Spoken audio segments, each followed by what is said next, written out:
Happy weekend, my dear crystal lovers, and welcome back to the channel. If you're new here, my name is AM and I am the founder of AVIUVI. Today we're taking a little trip to a museum that Andreas and I discovered a couple of years ago. It's called Wadden Museum or the Warden Sea Museum, and I will leave a link below. We discovered this by accident a couple of years ago because we had Anker, he was at his grandmother's house, or I think it was probably the first time that he was going to be there for more than a couple of hours. Maybe it was the first time or one of the first times. And Andreas and I, we had planned on going to this winery on the west coast, and we went there and things were kind of crazy, so we had to hightail it out of there. And then we were kind of looking for just a place to get a decent cup of coffee because we hadn't had a date in I don't know how long at that point. And we were kind of planning on having a nice meal and a nice day together. But there's not a lot of cafes or anything like that out there. It's mostly just nature. But we saw on the map that there was something called the Warden Sea Center. And I guess we thought it would be, we weren't expecting anything, to be honest. We just wanted a decent cup of coffee. We went to this place and we were so pleasantly surprised. And I'm sure we've seen this before, because the first thing that hits you is the incredible architecture, and I'm going to show it because it's very interesting and very special and very Danish. And then we went inside to get the cup of coffee, and we just discovered that this was a very beautiful museum that was all about this natural area, and that there was a lot of information about amber, because the west coast of Denmark is where you find a lot of amber. You can just go to the beach and find amber out there. So that was, I was curious about that for me, for sure, for AVIUVI. And then it was just a very beautifully curated place. So we wanted to show Anker, and he's about that age now where we can take him to a museum. And then of course we wanted to take you guys along, because we wanted to show you this incredible spot that we found. It's not like it's a secret place, but it's really far out. It's like the complete opposite of Copenhagen.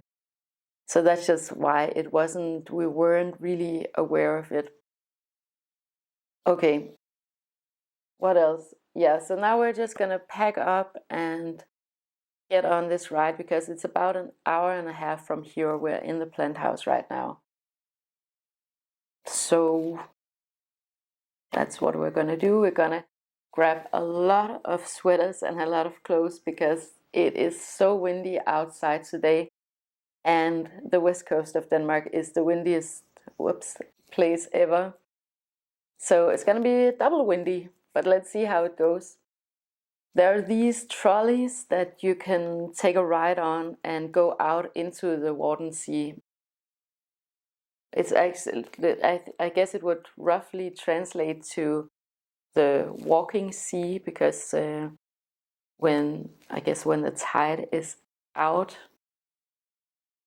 you can walk on the ocean floor, and it's really beautiful. And then you can go on these tractor rides. But I'm not sure if we're gonna do that today. It kind of depends on the weather and the mood. But I'm definitely gonna show you the insides. Okay. That was it for the intro. I don't know why I keep flipping this plant right here. So we're gonna leave now and leave this plant alone. And yeah, I hope you'll enjoy the day with us.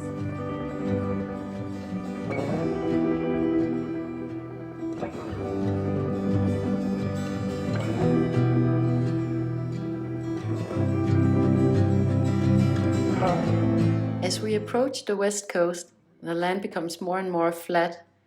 There are fewer trees and the wind is increasing.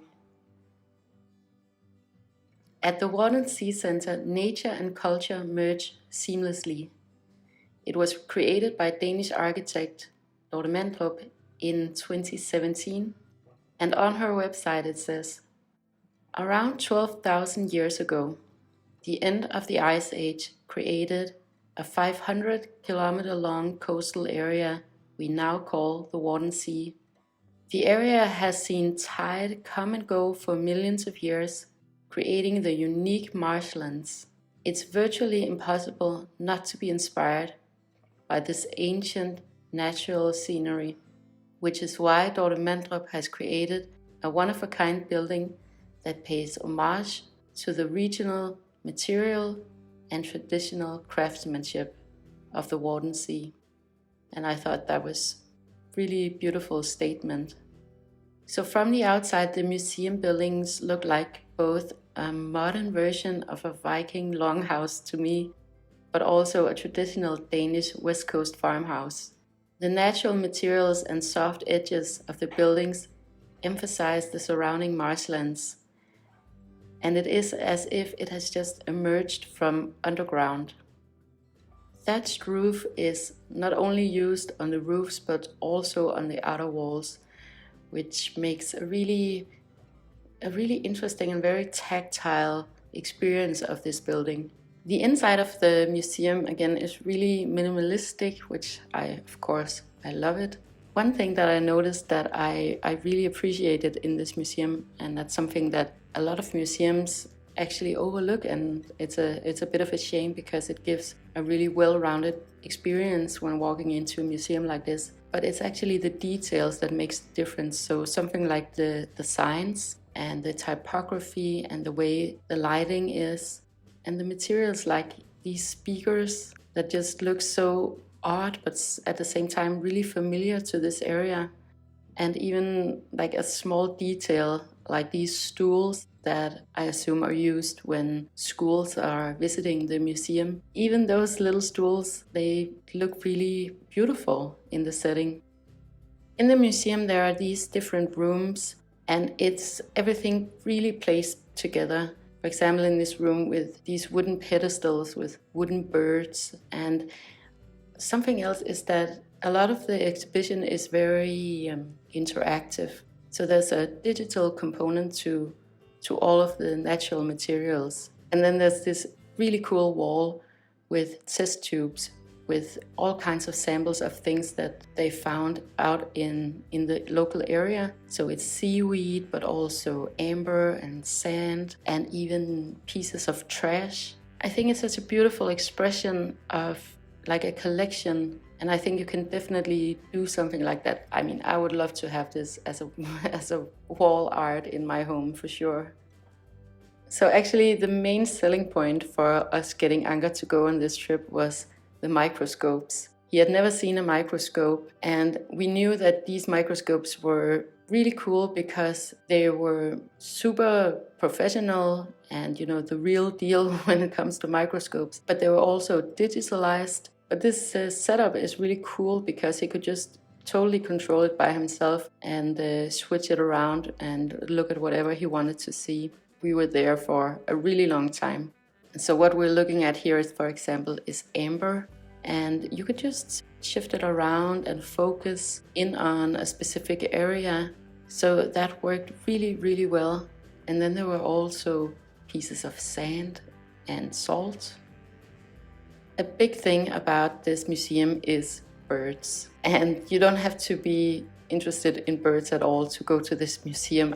I don't have a particular interest in birds. I do, however, want to give a disclaimer because I've been eating vegetarian for almost 20 years now, and I don't particularly like seeing taxidermy or stuffed animals or animal skulls. But I think in this case, I'm kind of okay with it because I was a little bit surprised by Anker's reaction to it. We actually spent a lot of time just studying the feathers and, for example, the skull of a seal and the bird's feet and the beaks. So I would say for educational purposes, I can definitely see that there's a point to this, that you can actually touch them and feel the feathers and understand the creatures in another way that you couldn't do by watching an image, for example. The last room I found super cool too, mostly because it's just very beautiful and minimalistic and very much my aesthetic. And I really love the light in there. You know, Denmark is a really dark place. So you have to be super mindful of the light, but this room is just really beautifully flooded with natural light. And of course we had to go to the cafe and get this good inexpensive coffee, but you know what? This is actually a pretty good museum cafe. You wouldn't think that you would find a good museum cafe out here, but the cookies are really good and the cake is really good, so there's nothing to complain about here. The museum shop was okay, I guess. I expected more from it, and I remember it being a little bit more interesting than it was. But I did find these incredible posters by an artist or a photographer called Søren Solkær, and we have his book at home. We went to a bookstore here in Copenhagen and actually did a video about it. And he takes the most amazing bird photography. Like, again, I'm not into birds, but I can really appreciate beautiful curated art. One thing that I was expecting, but that I didn't really see a lot of, was the amber. I would have loved to see a huge amber display of amber in the shop. I would have loved to shown you and shown Anka all of the amber that you can find in this area. It was a little bit disappointing. So the outside is, again, it's really, really beautiful. If I had a garden out here, I would for sure decorate it like this. I think it looks so poetic. If I were to build a farmhouse from the ground or a summer house for myself, this would pretty much be it. It really goes hand in hand with the natural surroundings. I know for some people this type of architecture would feel very cold maybe, and a little bit sterile also when we have a look inside. But for me, it really feels like home. Not that far away is, of course, the Warden Sea, so the beach, and we had to take a drive down there.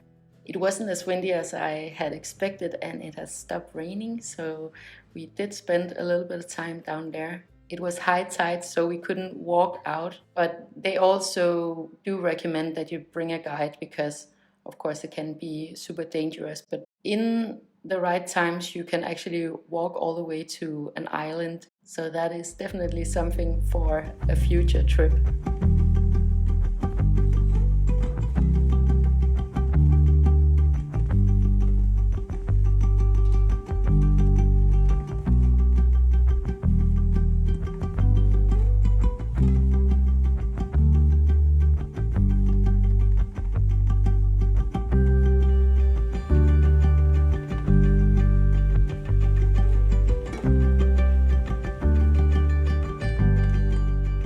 Good morning, crystal lovers. It's the next day. We ended up having a long afternoon yesterday, so when we got back to the plant house, we had to make dinner for Anka. I went out to the garden and got a few of the last Brussels sprouts out there. Granted, they are tiny little Brussels sprouts, but in any case, I'm very proud of myself for actually making food. Anyways, I wanted to recap about the museum trip yesterday. We just had the best time. Honestly, Anka, he loved the place. It was super kids friendly, and him and I, we particularly loved the microscopes, especially looking at the sand and the amber. And I was a little bit disappointed, that's the only thing, because otherwise it was beautiful. Obviously, it was such a beautiful place and so interesting. However, I would personally have loved to see more of the geology in the area being represented in the exhibition, and also, I mean, there was a lot of birds, but I think also the plant life is really interesting. So that I personally would have loved to have seen. We didn't end up buying that poster, even though I think maybe we're gonna try to get some kind of original or a more artistic piece, like something with the that has been signed or whatever. I'm gonna figure it out, but we do have the book at home, so I'm gonna flip through that one. Maybe we can get something custom from the artist. And then what else did we get? We got some souvenirs for Anga, and that was about it. And then we went to the beach and I found this whole stone. You know, we collect these from just as souvenirs. I always feel super lucky because supposedly they are representing luck or are meant for luck. So I mean, I always feel super lucky when I find them, and Anga, he always feels super lucky as well.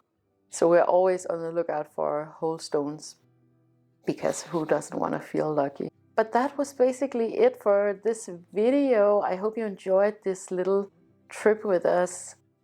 This is what we typically would do on weekends, especially on a rainy day like yesterday. And now that Anga is old enough to actually go to a museum, and we feel confident that he won't break anything. But that was basically just what I wanted to say, and I'm gonna finish up this video. Yeah, so go visit the museum if you're in the area. It's really beautiful, it's really great for kids. The architecture is obviously amazing. Yeah, so thank you so much for watching, and if you enjoyed this video and would like more of these casual weekend videos, please make sure to like, share and subscribe. It helps me to know what you want me to talk about, and it helps others to find this content if that is what they're looking for. Have an amazing weekend with so much love to you and yours.